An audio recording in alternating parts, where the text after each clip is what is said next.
Isang milagrosong balita ang gumising sa isang mahirap na komunidad na mamagsasaka sa San Leonardo, Nueva Ecija. Ang kambal na makapatid na babae ay sabay na nakapasa sa kolehiyo. Si Celestina ang bunso ay nakapasa sa kolehiyo ngang medisina ngang Universidad ng Pilipinas, habang ang kanyang ate na si Josefina ay nakapasa sa isang pribadong universidad sa Maynila. Naging parang pista ang buong barangay. Ngunit para sa isang hamak na magsasaka ang matrikula na 2 anak na babae ay isang bigat na hindi kayang pasanin at kinailangan ng mamagulang na pumili. Sino ang papag-aralin at sino ang isasakripisyo? Ang anak na hindi napili ay nagbabanat ng buto sa madaling araw para mag-deliver ng diaryo at magugas ng plato sa isang karinderya upang makaipon. Kahit na nakasugat-sugat at dumugo ang kanyang makamay, hindi siya tumigil. Isang mitiin lang ang nasa isip niya, ang makapag-aral sa sarili niyang pagsisikap. Ngunit maging ang perang, iyon ay kinuha sa kanya. At noong gabing ng Pebrero 25, 1984, isang matinding pag-awe ang sumiklap sa pagitan ng magkapatid. Umalingaw-ngaw ang mga naglalakasang sigaw na umabot hanggang sa kabilang bahay at kinaumagahan ang bunsong kapatid ay naglaho. Sa panahong iyon na wala pang cellphone at hindi pa gaanong moderno ang forensic science nagsagawa, ang investigasyon ang mga pulis, ngunit hindi kailanman natakpuan ang katawan. Lumipas ang 8 taon, muling nabuksan ang kaso para sa isang bagong investigasyon, ngunit sa huli nanatili itong isang cold case. At ngayon, makalipas ang 40 taon, isang matandang babae na may dementia ang nagsimulang humagulgol gabi-gabi. "Tina, patawarin mo ako," nilalamig si Tina. Paano hinatingang isang pirasong papel ngang resulta ngang pagsusulit ang tadhana ng 2 magkapatid? Anong katotohanan ang natutulog sa loob ngang abandonadong minahan na tinabunan sa loob ngang 40 taon? Ang isang malupit na kwento mula sa nakaraan na hindi natin alam o pilit nating kinalimutan ay malapit ng mabunyag.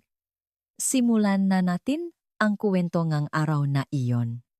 Unang linggo ngang Disyembre 2024, ang pasilyo ngang isang home for the aged sa Antipolo, Rizal ay nababalot sa dilim na parang putik. Tanging ang emergency exit light sa dulo ng pasilyo ang bahagyang kumikislap naglalabas ng mapulang liwanag. Ang caregiver na si Maria Cruz na nag-ikot para sa kanyang night shift ay biglang napahinto sa tapat ng room 302. Mula sa siwang ng saradong pinto may maririnig na ungol na parang sa isang hayop na nasasaktan. Lumunok ng laway si Maria at maingat na pinihit ang doorknob. Sa pagbukas ng pinto, nakita niya si Josefina na nakahiga sa kama, desperadong inaabot ang kawalan. "Tina, patawarin ako," ni ate. Sa malalalim na kulubot sa gilid ng mata ni Josefina, sunod-sunod na pumata ang luha sa kanyang puting unan. Napahawak sa dibdib si Maria at lumapit sa tabingang kama. Nang akmang ikukumot niya ito, biglang hinawakan ni Josefina ang kamay ni Maria na parabang isang bagay sa hangin ang kanyang dinadama. Nasa loob ngang kuweba sa likod ng bundok. Malamig doon. Baka nilalamig siya. Nanigas ang kamay ni Maria na nakabitin sa ere.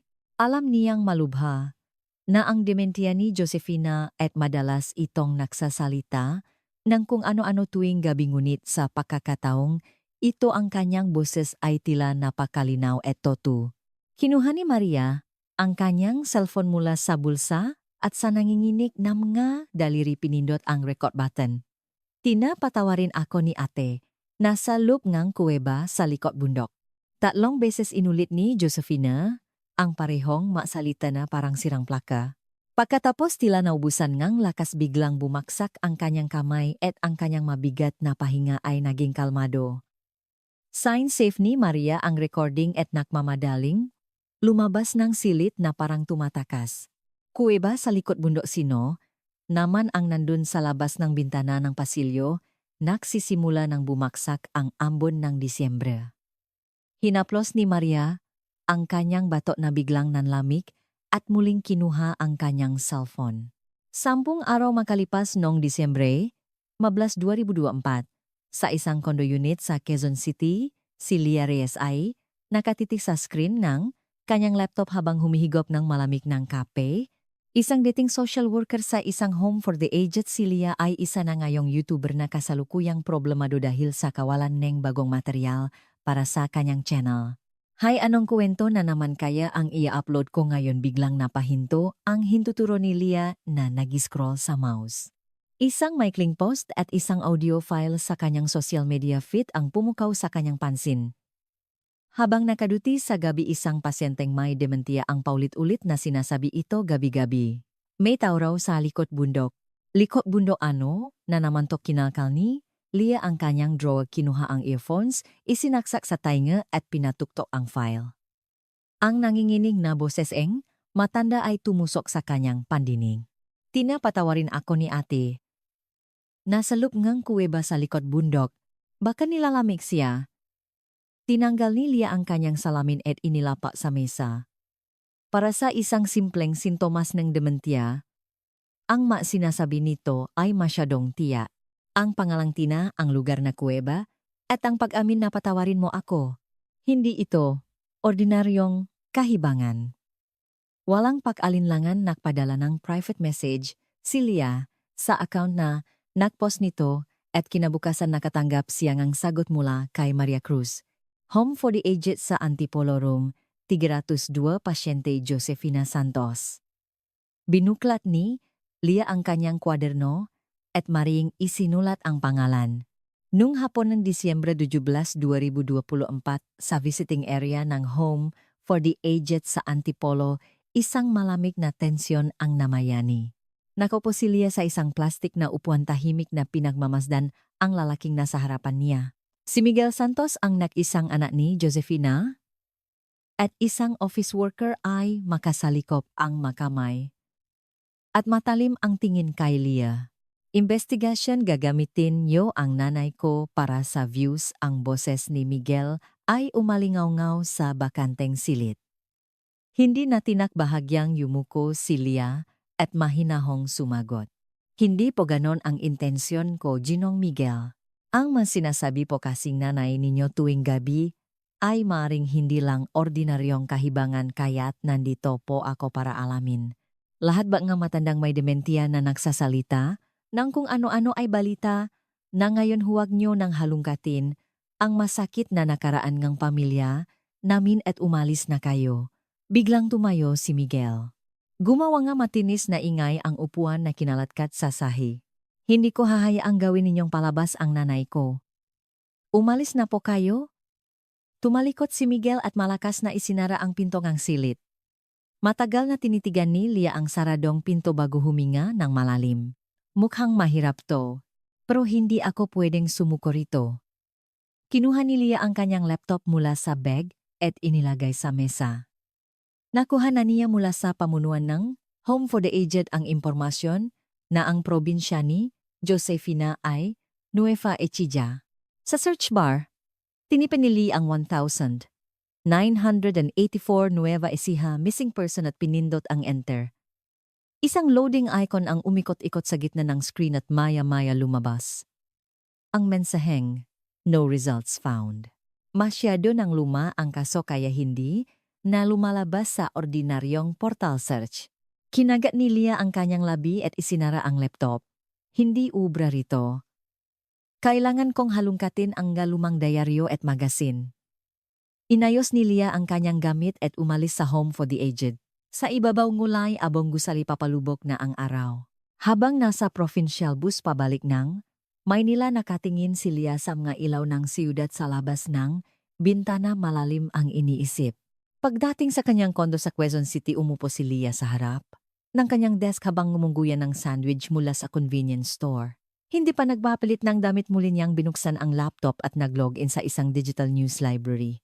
Pagkatapos ng maraming pagsubok sa iba't ibang kombinasyon ng keywords, bandang 2:00 ng madaling araw, isang luma at itim at puting artikulo ang lumitaw sa isang sulok ng screen. Estudyante eng up, medicine nawawala. Pulisya nagsagawa ang investigasyon. Ito na kumalabog ang puso ni Lia. Habang binabasa niya ang artikulo, isang nakakagulat na detalye ang nabunyag. Noong Pebrero 1984, nawala ang estudyante nga UP Medicine na si Celestina Han at ang nag-report ay ang kanyang kakambal na si Josefina Han. Kakambal na si Josefina, siya yung nasa home for the aged. Ngunit hindi sapat ito. Wala siyang access sa police records o sa birth certificate ng pamilya. Napaisip si Lia sandali at biglang napapitik. Oo nga pala, uso nun ang mamagasin. Yung mga tabloid na mahilig sa mga kontrobersyal na kaso. Inilipat ni Lia ang kanyang paghahanap sa digital magazine archive. Nang itype niya ang keywords na Nueva Ecija, kambal nawawala lumabas ang scan na cover ng isang issue ng krimen at katotohanan na inilatala noong 1992. Sa naninilaw na pabalat ng magazine nakasulat ang isang nakakagulat na headline eksklusibong ulat nawawalang estudyante, ang medisina at ang tatlong lalaki sa buhay niya. Bingo ito na nga. Nagbayat si Lia online, binuksan ang viewer at pinalaki ang artikulo. Ang prangkang paglalatala ng matunay na pangalan na karaniwan sa mga magazine noong dekada 90 ay tumambat sa kanyang mga mata. Walang takot na inilista ang reporter ang mga pangalan ng mga suspek na isinailalim sa investigasyon nun. Suspek, 1 kakambal na si Josefina Han. Suspek, 2 lokal na si Ramon Perez. Suspek numeral 3, palaboy na trabahador, si Pedro de la Cruz. Maingat na isinulat ni Lia ang mapangalan sa kanyang kwaderno. Sa ibabang bahagi ng artikulo detalyadong, nakasulat ang petsangang kapanganakan ng makapatid parehong isinilang noong Marso 15, 1964. Tinitigan ni Lia ang kanyang kwaderno sa ilalim ng ilaw ng monitor at bumulong. Josefina Han Ramon Perez Pedro de la Cruz, nasa isa sa kanila ang salarin. Lahat ng piraso ay tila nag-ugnay-ugnay. Ang kuweba sa likod bundok ang nawawalang kapatid at ang pag-amin ng ate makalipas ang 40 taon. Biglang tumayo si Lia at binuksan ang kanyang aparador. Kinuha niya ang kanyang pinakamakapal na itim na jacket at isinuot ito habang bumubulong na parang nanunumpa. Kailangan ko munang puntahan ang lugar. Hindi ako mapapakali hanggat hindi ko nakikita sa sarili kong mga mata. Inilagay ni Lia ang kanyang laptop at kwaderno sa bag at nakmamadaling lumabas ng pinto. Ang matinding lamig ng hangin ng Disyembre ay humampas sa kanyang pisngi, ngunit hindi nito napigilan ang mahakbang ni Lia patungo sa katotohanan. Disyembre 18, 2024, ang hangin ng taglamig sa Barangay Maligaya, San Leonardo, Nueva Ecija ay napakalamig. Bumaba si Lia sa bus, itinas ang kuwelyo enge kanyang damit at tumayo sa hilid NG kalsada. Sa kanyang kwaderno nakasulat ang lumang address ng bahay ng pamilyahan, ang lugar kung saan naganap ang malagim na pangyayari 40 taon na ang nakalipas. Dito magsisimula ang lahat. Naglakad siya sa isang makitit na samantadong daan sa loop, ng 10 minuto hanggang sa marating ang isang bakanteng lote na puno ng matataas na damo. Matagal nang wala ang bahay. Kinuha ni Lia ang kanyang kamera at kinunan ang ngalabing isang gumuho ng pader na bato sa gitna ngang madamong hanggang baywang ang taas. Sabi sa record, giniba ito nung huling bahagi ngang dekada 90 bilang bahagi ngang proyektong paglilinis ngang nga abandonadong bahay. Ang malamig na lupa ay nanatiling tahimik tungkol sa kung ano ang nangyari sa lugar na ito 40 taon na ang nakalipas. Inilagay ni Lia ang kamera sa kanyang bag at naglakad papasok sa sentro ng barangay. Sa harap ng isang gusali na nagsisilbing Senior Citizen Center, may 3 o 4 na matatanda na nakasuot ng makakapal na jacket na makakasamang nagpapainit sa araw. Ngumiti si Lia at nilapitan sila. Magandang umaga po. Manay, tay. Ang lamig pong panahon, ano tiningnan siyang nga matatanda ng may pag-iingat. Hindi sumuko si Lia, yumuko ng bahagya. at nagtanong, mayroon po ba sa inyo na nakatira na rito sa barangay simula panong 1984? May itatanong lang po sana ako tungkol sa malumang kwento.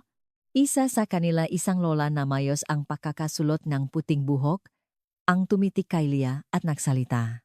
1984 panahon pa ni Marcos yon, bakit mo naman naitanong May, ibebenta ka ba hindi po?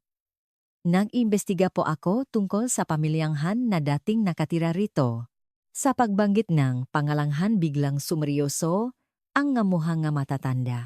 Pinaningkitan ng lola ang kanyang nga mata sinuri Silya mula ulo hanggang pa at dahan-dahang tumayo habang nakaalalay sa kanyang tungkot.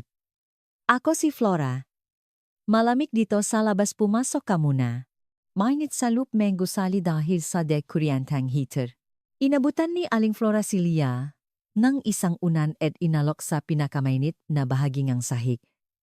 Ang pamilyang yon, napakatagal ng kuwentong yan. Binuklat ni Lia ang kanyang kwaderno, kinuha ang ballpen at maingat na nagtanong.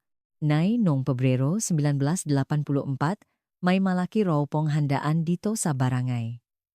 Natatandaan niyo po ba kinamot ni Aling Flora ang kanyang tuyong mukha at tumango? Paano ko makakalimutan? Yon na balitaan na nakapasa sa UP Medicine ang pangalawang anak nilang si Tina Kaya, inimbita nila ang buong barangay para sa isang salu-salo.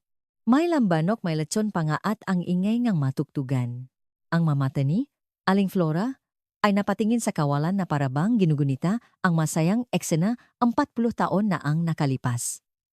Ngunit maya-maya kumunot ang kanyang nu at yumiling. Pero may isang bagay na nakapagtataka, itinigil ni Lia ang pagsusulat at tiningnan ng diretso si Aling Flora. Pareho po silang nakapasa ni Josefina sa araw na yon, pero hindi po alam ng taga-barangay o tikom ang bibig ng mamagulang nila. Ang pagkakapasa lang ni Tina ang ipinagmalaki nila sa lahat, pero walang ni isang salita tungkol kay Josie. Nalaman na lang namin kalaunan na nakapasa rin pala si Josie sa isang universidad sa Maynila. Ang titigas ng puso nga magulang na yon. Umiling si Aling Flora at nagpatuloy. Parang pinarusahan silang langit. Pagkatapos mawala ni Tina, halos mabali ang mag-asawa sa paghahanap sa buong bansa. Dahil doon nakasakit sila sa puso at sunod-sunod na namatay nung unang bahagi ng dekada 90. Si Josefina ang mag-isang nag-alaga sa kanila hanggang sa huli. Mabilis na gumuhit ang balpan ni Lia sa kanyang kwaderno. Ang hayagang paboritismo nga magulang at ang kanilang malagim na sinapit ay tila kakaiba rin sa paningin nga taga-barangay. May natatandaan po ba kayo tungkol sa gabi bago siya mawala? Nung gabi po, ng Pebrero 25, sandaling nanahimik si Aling Flora, pagkatapos ay sumagot sa mahinang boses, gabi yon sa pakakatanda ko. May narinig kaming sigawan mula sa bakuran ng Mahan. Nagaway po ba sila? Narinig nyo po ba kung ano ang pinagawayan nila? Hindi masyadong malinaw, pero narinig ko ang tatay nila na sumisigaw. May sinasabi siyang makasarili at sinasakaan mo ang kinabukasan ng kapatid mo. Tapos kinaumagahan kumalat na ang balitang nawawala si Tina at nagkagulo ang buong barangay. Isang testimonya na nagpapatunay sa tindi nga alitan sa pamilya. Maraming salamat po. May kilala po ba kayo na nakakaalam ng contact number ng investigador na humawa sa kaso nun? Tinapik ni Aling Flora ang isang matandang natutulog sa tabi niya at ilang sandali pa hawa na ni Lia ang isang lukot na papel na may nakasulat na contact number NH retiradong pulis na si Ricardo Vargas. Noong hapon ng Disyembre 19 sa isang tahimik na residential area sa Cebu City, huminga ng malalim si Lia sa harap ng isang lumang gate. Natuklap na ang pintura bago, pinindot ang doorbell. Maya-maya isang lalaking nakasando at cardigan na may puting buhok ang nagbukas ang pinto. Ito si Ricardo Vargas, 68 taong gulang, isang retiradong pulis. Ako po si Lia Reyes na tumawag sa inyo, sir. Sino rin ni Vargas? Silyang matalim na tingi na tumango. Tuloy. Bukas ang pinto. Sa sala may maantigong kasangkapan na bakas ang katandaan at sa isang pader nakasabit ang malitrato niya nung kabataan niya na nakasuot ng uniforme. Umupo si Vargas sa isang lumang leather na sofa na may mapait na ekspresyon. Ang kaso ni Celestinahan, 40 taon na ang nakalipas pero may nagtatanong pa rin. Matindi talaga. Umupo si Lia sa tapat niya at maingat na nagsalita. Nabalitaan ko po na nanatili itong cold case. Maari ko po bang malaman kung ano ang sitwasyon? Nang investigasyon nun sinubukan ni Vargas na kumuha ng sigarilyo ngunit wala siyang nahanap sa kanyang bulsa. Ang kanyang mga mata ay sandaling lumabo na para bang bumabalik sa eksena ng krimen nun. Nang dumating kami sa lugar matapos matanggap ang report na pakakalmado ate niyang si Josefina. Karaniwan kapag nawala ang kapatid iya at magwawala ang isang tao, pero siya walang ni isang pata ng luha habang nagbibigay ng salaysay.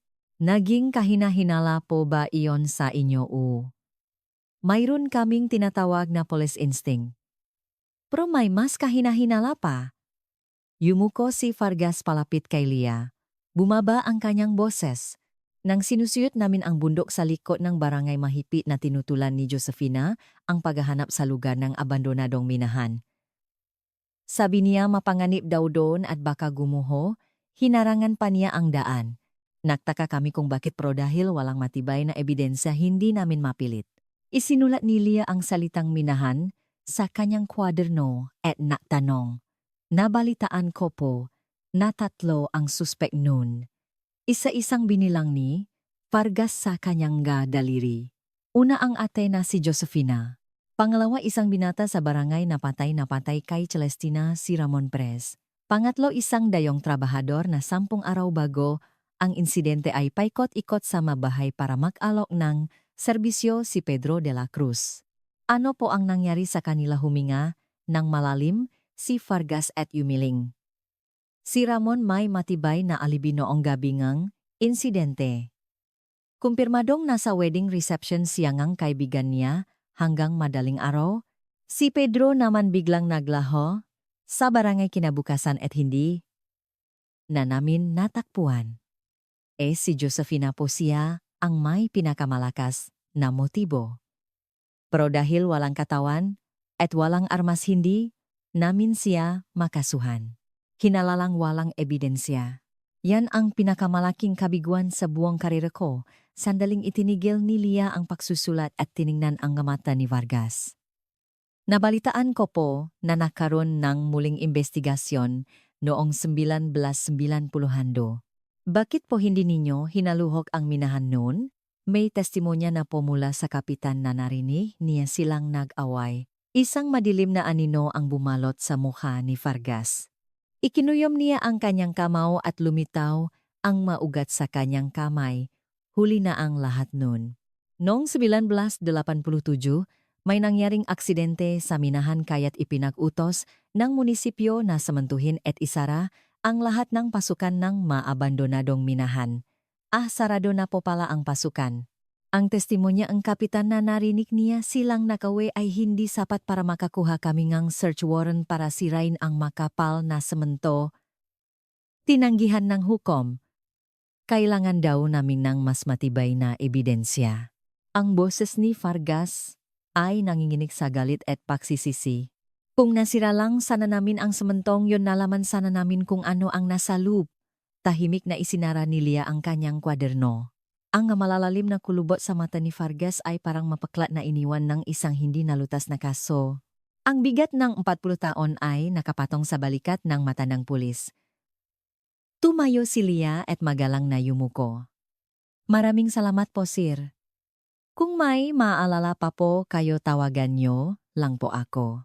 Tumayo si Vargas at sinamahan si Lia hanggang sa gate. Habang papalabas si Lia narinig niya ang basak na boses ni Vargas. Ms. Reyes, huminto si Lia at lumingon. Nakasandal si Vargas sa gate nakatingin sa malayo. Sana malutas mo ang kasong yan. Para sa akin. Para bago man lang ako mamatay, makita ko ang muhangang salarin. Hindi sumagot si Lia sa halip ay malalim na, yumuko at nagpatuloy sa paglakat na may determinasyon sa muha.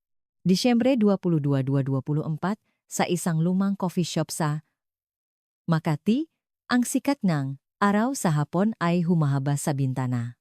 Pinaglaruan ni Lia ang isang tasa ng kape na umuusok pahabang tinititigan ang babaeng nasa harapan niya, si Elena 60 taong gulang, at isang retiradong empleyado. Ay kaklase ni Josefina, sa kolehiyo 40 taon na ang nakalipas. Hinahanap mo si Josie bakit ang tagal na naming hindi nakikita. Tanong ni Elena habang hawa ang kanyang tasang kape. Binuklat ni Lia ang kanyang kwaderno, binuksan ang takip ng ballpen at mahinahong sumagot. May iniimbestigahan po ako tungkol sa nakaraan. Maari niyo po bang ikuwento kung anong klaseng tao? Si Josefina noong kolehiyo, ang tingin ni Elena ay naglakbay sa loop ng coffee shop bago napunta sa labas ng bintana na parabang sinisikap niyang alalahanin ang nakaraan. Si Josie mula pa noong unang araw kakaiba na siya. Akbala kung tawagin, alam mo yon, sa umaga pumapasok siya sa klase at sa gabi nagsisilbi siya sa isang 24-hour karinderya malapit sa eskwelahan. Working student po pala siya, siguradong mahirap yon. Higit pa sa working student. Hanggang sa makapagtapos kami hindi man lang siya nakaranas tumira sa isang disenteng boarding house. Dun siya nakatira sa bodega sa rooftop ng karinderya. Tuwing taglamig nagyelo ang tubongang tubig kaya kailangan pa niyang bumaba sa unang palapak para mag-igib. Mabilis na nagsusulat si Lia nang bigla siyang tumingala. Oras na para itanong ang pinakamahalagang katanungan. Nabanggit po ba niya ang tungkol sa kanyang kakambal? Tumango si Elena at kumunot ang no. Lagi niya itong ipinagmamalaki. Na ang kakambal niya ay nag-aral sa UP Medicine. Alam naming lahat yon. Humigop ng malamig na kape si Elena at yumuko palapit sa mesa. Ibinaba niya ang kanyang boses na parang nakukwentongan. Isang sikreto. Pero ngayon na isip ko napakakakaiba.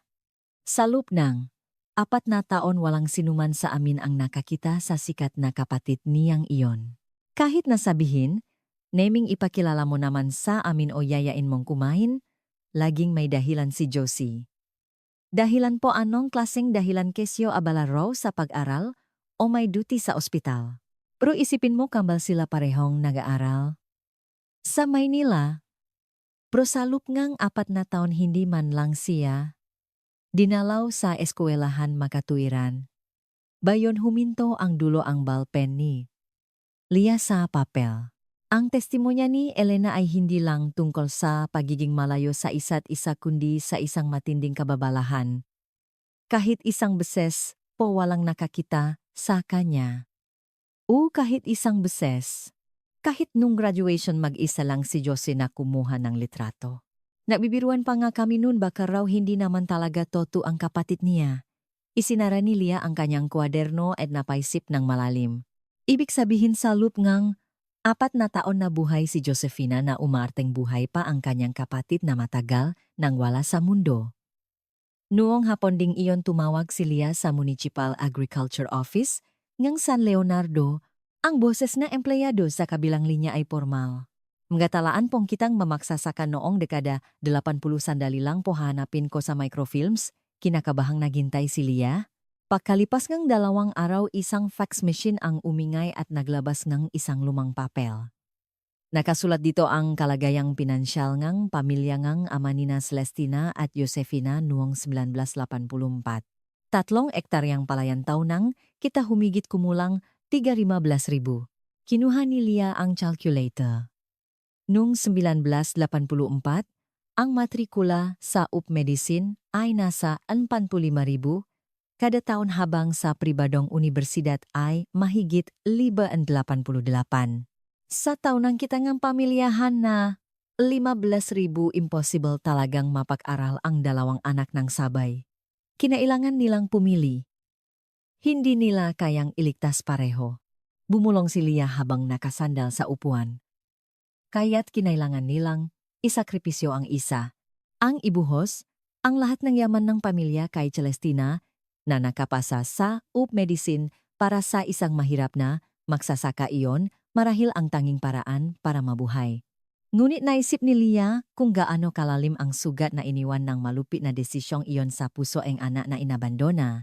Disyembre 24, 2024, bisperas ng Pasko.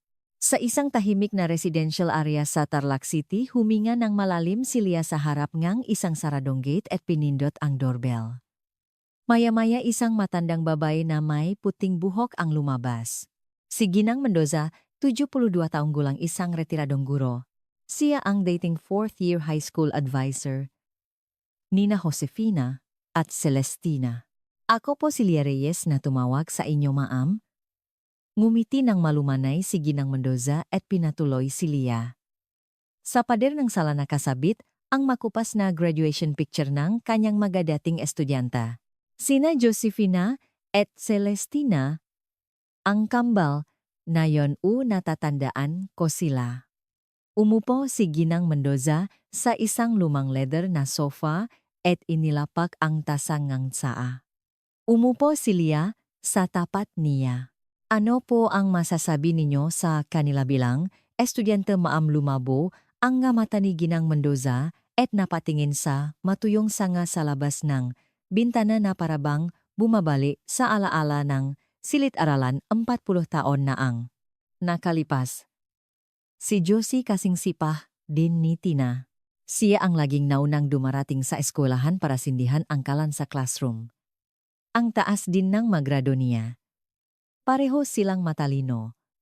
Pero ang trato ng mamagulang nila langit at lupa ang pagkakaiba. Lumungkot ang boses ni Ginang Mendoza. Enero 1984 noon. Pumunta ang nanay ni Josie sa eskwelahan. Ano po ang kailangan niya? Humingi siya ang recommendation letter para makapagtrabaho si Josie sa pabrika dahil hindi na raw nila pag-aralin sa kolehiyo. At sinabi niya yon sa harap mismo ni Josie.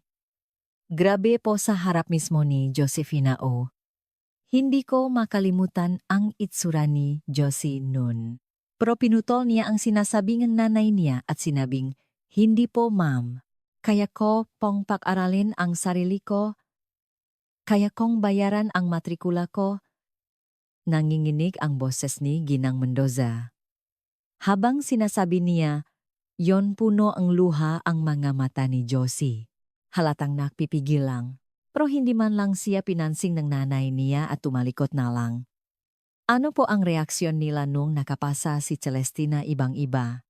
Nang malaman nilang nakapasa si Tina sa UP Medicine, nagdala silang isang basket ng kakanin at ipinamigay sa lahat ng guro. Nagpasalamat pa sa akin at halos lumuhot.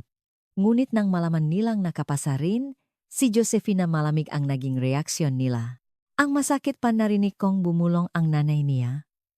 Sana'y pambayat na lang sa boarding house ni Tina sa Maynila yan. Bilang isang guro na durok ang puso ko. Paanong naging ganun kalupit ang isang ina sa sarili niyang mangga anak? Itinanong ni Lia ang huling katanungan.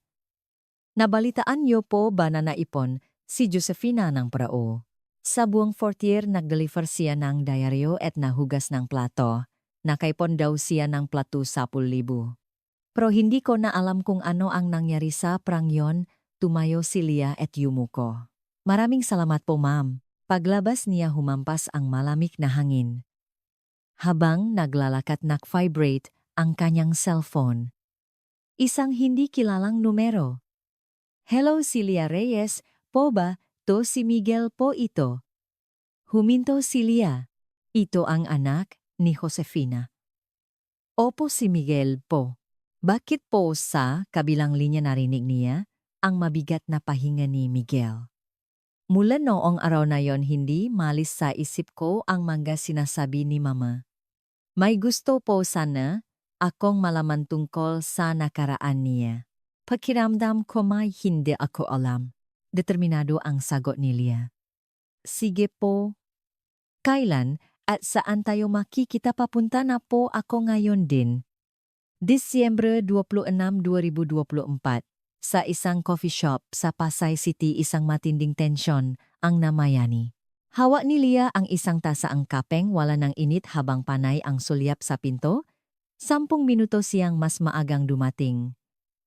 Sa wakas pumasok ang isang lalaking naka-gray na coat. Si Miguel na mas mukhang pagod kaysa nung huli silang makita ay lumapit sa kanya. Pasensya na traffic ako. Umupo siya sa tapat ni Lia. Okay lang po, kararating ko lang din, mukhang pagod po kayo. Nahihiya po ako sa inasal ko nun. Gusto ko lang protektahan si Mama. Naintindihan ko po. Ang ngadaliri ni Miguel na makasalikop sa mesa ay nangingini. Sa huli nating pag-usap, sinabi niyo pong may naalala kayo tungkol sa nakaraan ni Mama Lumunok, si Miguel. Opo. Matapos kong marinig ang mga nalaman ninyo, naalala ko ang sinabi niya noong nagsisimula pa lang ang dementia niya. Ano po yon lagi niyang sinasabi na parang dasal? Nasa loop ngang aparador ko si Tina. Nandoon si Tina. Kumunot ang noo ni Lia. Nasa aparador si Tina, anong ibig sabihin nun binaliwala ko lang. Pero ngayon pakiramdam ko hindi yon basta kahibangan. May lumang apartment si Mama sa Pasay kung saan siya tumira ng mahigit 30 taon. Hindi namin nakuha lahat ng gamit niya nang dalhin namin siya sa Home for the Aged. Pakiramdam ko may makikita tayo doon. Natatakot po akong mag-isa. Pwede niyo po ba akong samahan? Walang pag-alinlangang tumayo si Lia. Siyempre. Tara na. 1 oras makalipas na sa harap sila ng isang lumang apartment building sa Pasay. Huminto si Miguel sa pinto ng unit 201 at kumatok. Sino? Yan, tanong ng isang boses mula sa loob. Magandang araw po. Ako po ang anak ni Eling Josefina na dating nagkatsia rito. May naiwan lang po siyang gamit. Bumukas ang pinto at isang babaeng kulot ang buhok ang sumilip. Ah, ikaw pala ang anak niya.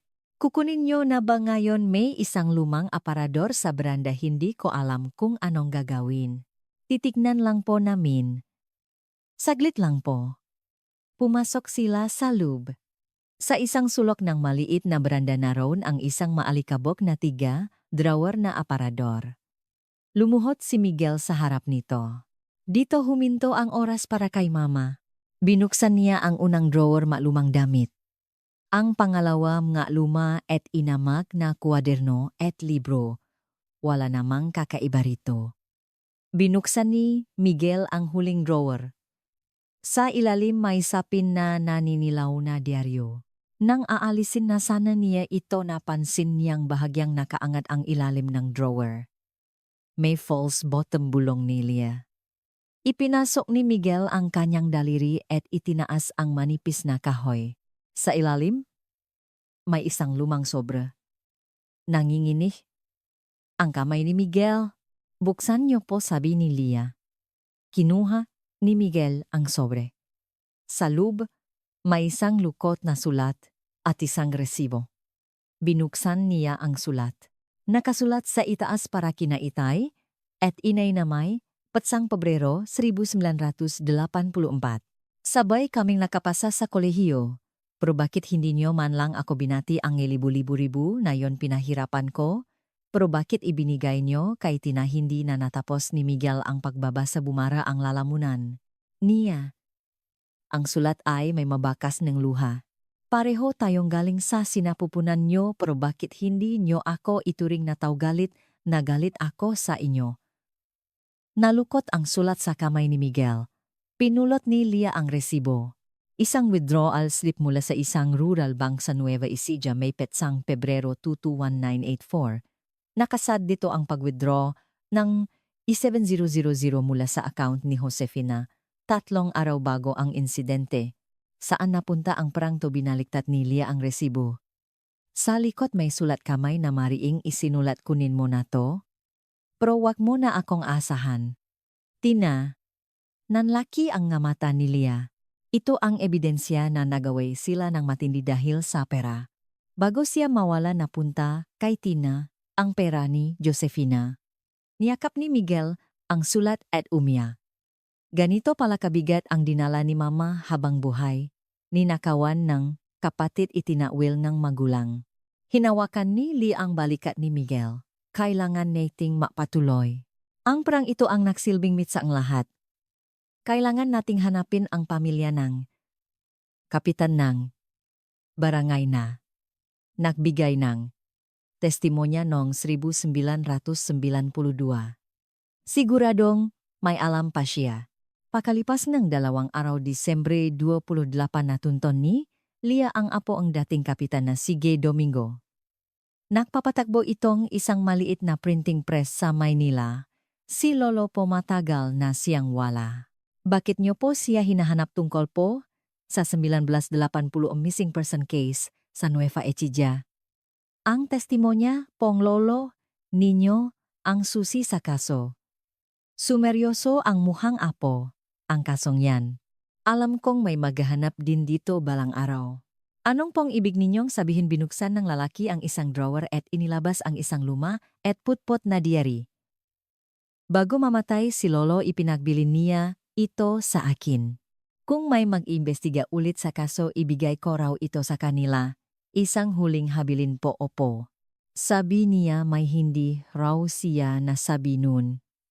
Isang sikretong balak na sana niyang dalhin sa hukay. Iniabot niya ang diary kay Lia. Ang bigat ng 40 taong katotohanan ay nasa palat na niya, kunin niyo na. At sana malaman ko na rin kung ano ang lintik na katotohanan yan. Pumasok si Lia sa isang kalapit na kafe at binuklat ang diary. Hinanap niya ang ngatala para sa Pebrero 1984. Sa petsang Pebrero 25 nakasulat nga 11 nga, gabi may narinig akong sigawan ng magababay mula sa bahay ngamgahan. Akin na ang pera ko. Mag-asawa ka na lang at kung ano-ano pang murahan. Kumalabok ang puso ni Lia. Ito ang patunay na nagawa ang makapatid. Binuklat niya ang susunod na pahina. Isang tala para sa madaling araw ng Pebrero 26. Manggatigan ng madaling araw hindi ako makatulog kaya lumabas ako para magsigarilyo. Nakita ko ang panganay na anak nga, na tula-tula ang isang kariton na may mabigat na lulan payat sa likod bundok. Tatawagin ko sana siya pero nakmamadali siyang umalis na parang tumatakas. Napasandal si Lia sa upuan. Ang kariton ang likod bundok ang tiga nga madaling araw ang lahat ng piraso ay nakabit-kabit na. Hinanap niya ang tala para sa 1992 sa panahon ng muling investigasyon. Galing ako sa presinto ngayon. Sinabi ko lang na narinig ko silang nagaway. Pero ang tungkol sa kariton hindi ko masabi. Natakot ako na baka makasira. Akong buhay nga, inosenteng tao. Huminga ng malalim si Lia. Ito ang dahilan kung bakit nabigo ang investigasyon noong 1992. Ang pinakamahalagang testimonya ay itinago ng kapitan. Para maging patas kailangan niyang alisin sa listahan ang iba pang mga suspek. Humingi siyang police records para kay Pedro de la Cruz. Nalaman niyang namatay ito sa kulungan noong 1995 dahil sa ibang kaso. Sa kanyang testimonya noong 1987 sinabi niyang tumakas siya sa Nueva Ecija dahil natakot siyang mapakbintangan sa pakawalan ng dalaga. Sunod pinuntahan niya si Ramon Perez ang manliligaw. May-ari na ito ngayon ng isang hardware store. Kinumpirma ni Ramon na may matibay siyang alibi, nasa kasalan siya. Ngunit may naalala siya. Ilang araw bago ang insidente, nakita ko silang nag-away sa harap ng tindahan. Galit na galit si Josie, sabi niya. Bakit mo kinuha ang pera ko alam mo? Bakung gaano ko yon pinahirapan? Ano pong sagot ni Celestina ngumisi si Ramon? Ang tahimik na si Tina malamig na ngumiti at sinabing ate mag-asawa ka lang naman. Hindi ka sulit na investment. Napasinghap si Lia. Ito ay tugma sa sulat sa likod ng resibo. Habang nag-usap sila tumunok ang telepono ni Lia. Ang home for the aged. Miss Reyes.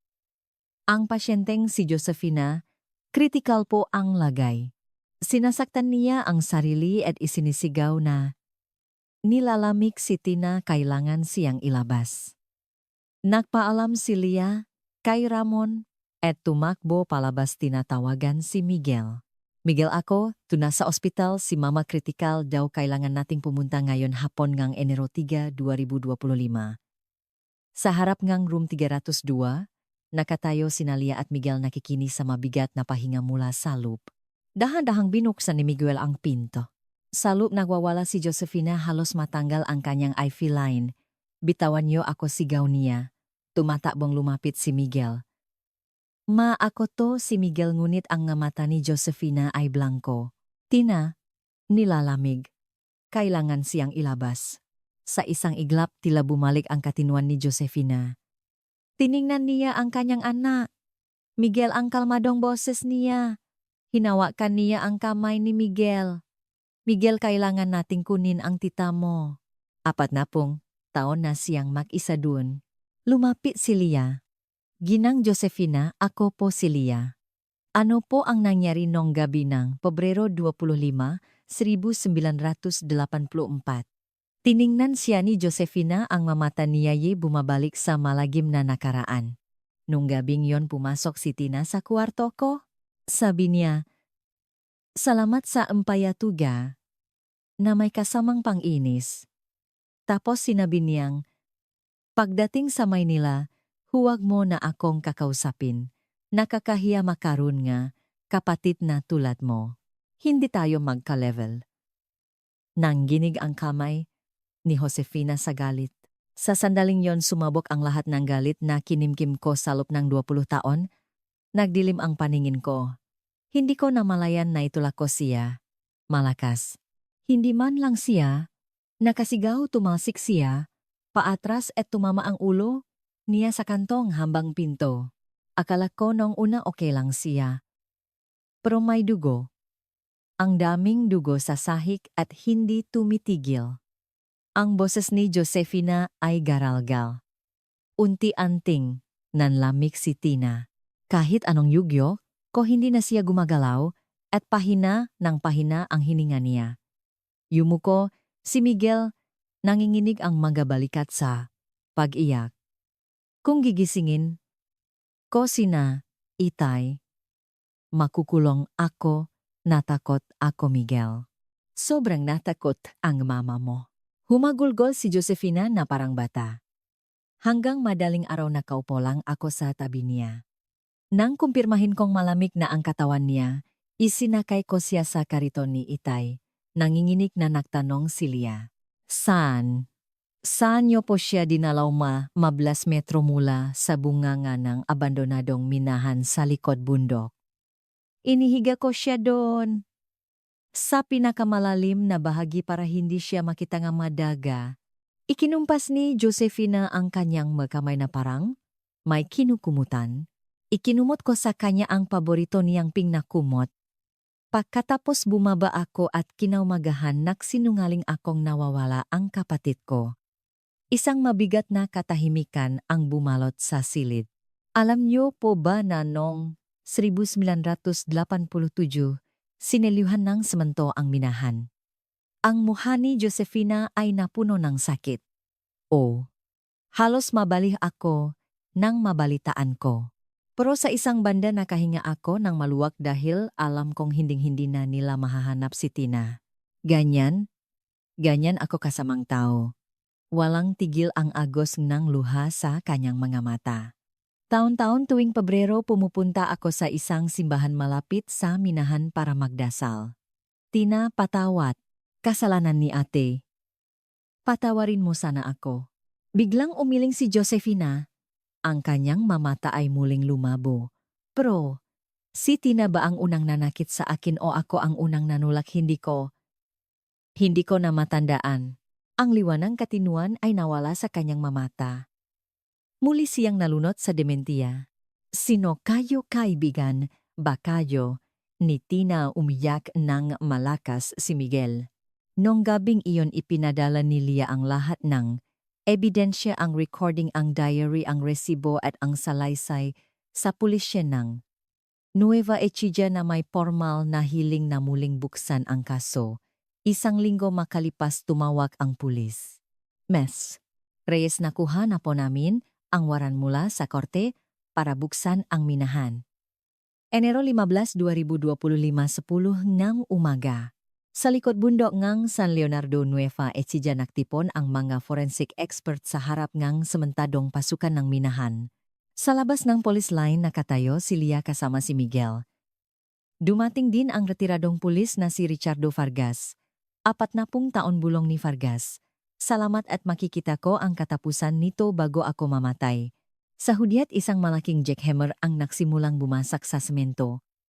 Pagkatapos ang 2 oras bumigay ang pader. Pumasok ang mga investigador sa madilim na bungangang minahan. Ilang sandali pa isang boses ang umalingaw sa radyo. Nahanap na namin. Mga 15 metro mula sa pasukan. Napaluhot si Miguel. Inalalayan siya ni Lia. Bandang 3:00 ng hapon inilabas nila ang isang stretcher. Sa ibabaw nito, mabuto na nangingitim na. Kasama nitong nga pirason tela isang kupas na ping na kumot. Isang investigador ang lumapit. May hawak na ebidensya sa isang plastic bag. Ito po nakita sa tabi ng mga buto. Sa loob isang luma at basang papel. Isang 1984 University of the Philippines acceptance letter. Malinaw na nababasa ang pangalan Celestinahan. Bumaksak si Miguel sa lupa umiyak. Tita, andito ka lang pala. Nanginginig na tiningnan ni Vargas ang minahan. 40 taon? 40 taon kang nakakulong sa malamig na lugar na yan dahil sa kapabayaan namin.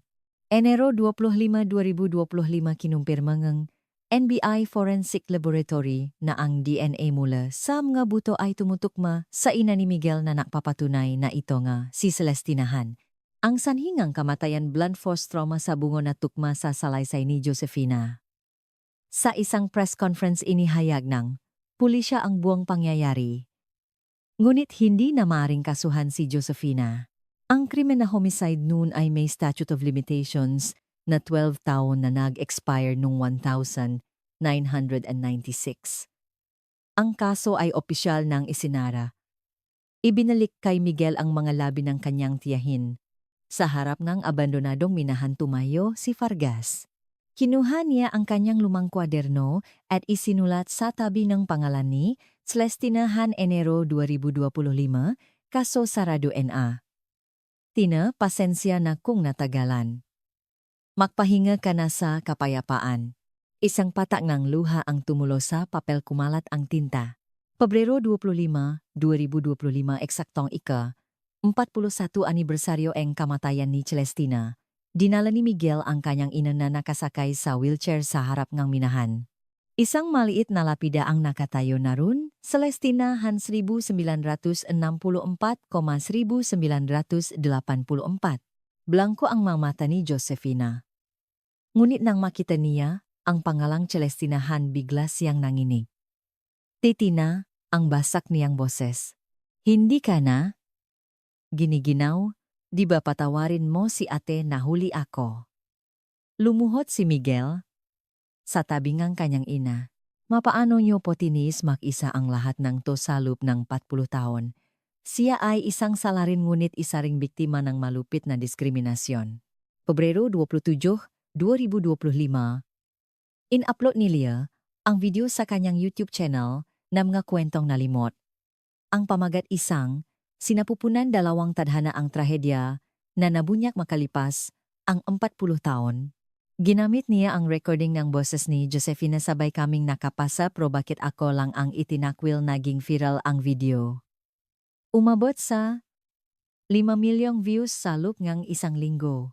Libo-libong komento ang bumuhos karamihan ay mula sa mataong nakaranas ng katulad na paboritismo sa pamilya. Marso 2025, abang nililinis ni Miguel ang mga natirang gamit isa pang sobre ang nahulog mula sa parador. Sa loob 2 acceptance letter. Isa para kay Josefina, isa para kay Celestina. Makatabi makayakap. Napayak si Miguel. Sa loob ng 40 taon itinago ng kanyang ina ang 2 papel na ito. Marso 15, 2025 inilibing ang ngalabi ni Celestina sa isang sementeryo sa Nueva Ecija. Tita, magpahinga na po kayo. Kapag dumating ang araw ni Mama, itatabi ko siya sa inyo para hindi na kayo makahiwalay. Ang kambal na pinahiwalay nga 40 taon ay malapit nang makasamang muli. Isang hapon dinalaw muli ni Leah si Josephina sa Home for the Aged. Nakatingin ito sa labas ng bintana. Hinawakan ni Leah ang kanyang kamay. Ma'am, ako po to si Leah. Hindi siya nakilala ni Josephina. Sa labas na mumukatkat ang mabulala ng bougainvillea. Ang matalulot nito'y nililipat ng hangin. Ngumiti si Josephina na parang bata. Ang ganda nga bulaklak. At bumulong siya. Tinatingnan mo, ang ganda. Sabay na tayong pumunta sa Maynila. Marami na akong naipong pera. Ililibre kita. Isang butil ng luha ang tumulo sa mata ni Leah. Hinikpitan niya ang hawa sa kamay ni Josephina at tahimik na tumango. Sa labas patuloy na sumasayaw sa hangin ang mga bulaklak.